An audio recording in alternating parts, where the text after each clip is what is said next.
In the day's other news, President Trump got into a new dispute with his Attorney General, Jeff Sessions, over the Russia investigation. Sessions had announced the Justice Department's Inspector General will look into whether the FBI abused its surveillance powers. This morning, Mr. Trump tweeted the review, quote, will take forever, and asked, why not use Justice Department lawyers? Disgraceful. Sessions responded in a statement that said, I will continue to discharge my duties with integrity and honor. Meanwhile, former Trump campaign chair Paul Manafort pleaded not guilty today to updated federal charges in the Russia investigation. They involve money laundering and acting as an unregistered foreign agent. The judge set Manafort's trial date for September 17th.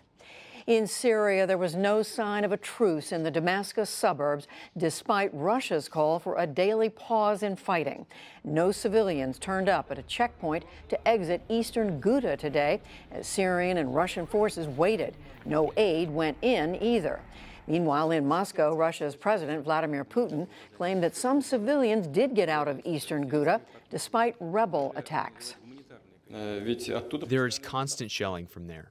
On some days, there are up to 50 or 80 rocket and mortar strikes. We have managed to get out quite a big group of those who wanted to leave from there. But the second group that was prepared could not leave because the militants just did not give them an opportunity to do that. Syrian war monitors said they could not confirm that anyone has been evacuated from eastern Ghouta. The government of Afghanistan offered today to recognize the Taliban as a lawful political party if it joins in a peace process. The goal is to end more than 16 years of war. President Ashraf Ghani addressed an international conference in Kabul, and he called for the militant group to help save the country. The Taliban leadership and every other Taliban, you have the decision to make. Accept peace, accept it with honor, and come together so we can make this country safe and secure, which is the heritage of our sacrifices, jihad, and our blood. The Taliban had no immediate response to the offer. Back in this country, the U.S. Supreme Court will decide a case that focuses on what to wear when voting. Justices heard arguments today on a Minnesota law that bars most politically themed clothing at the polls. A number of states have similar laws, but Minnesota's is broader than most. Teachers in at least 2 West Virginia counties are refusing to go back to work tomorrow after a 5-day strike. That is despite the governor's offer to raise pay 5%. Most teachers are expected back tomorrow, but some are holding out for lower health insurance premiums. The U.S. Olympic Committee announced a shakeup today amid the scandal over sexual abuse of young gymnasts. CEO Scott Blackmun said that he is resigning after being diagnosed with prostate cancer.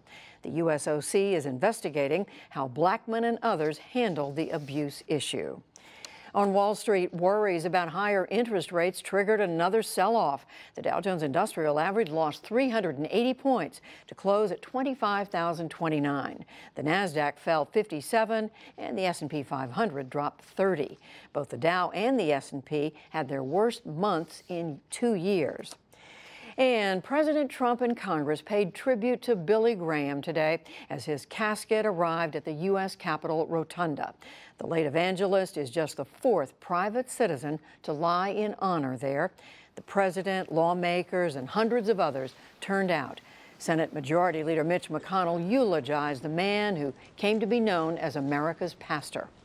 The man we recognize today shared the gospel with more people face to face than anyone else in history. His clear voice thundered through packed tents, stadiums, auditoriums, parks, and plazas the world over. His warmth and graciousness lit up living rooms and touched hundreds of millions of hearts. Billy Graham died last week at the age of 99. He will lie in honor through tomorrow. His funeral will be Friday in Charlotte, North Carolina.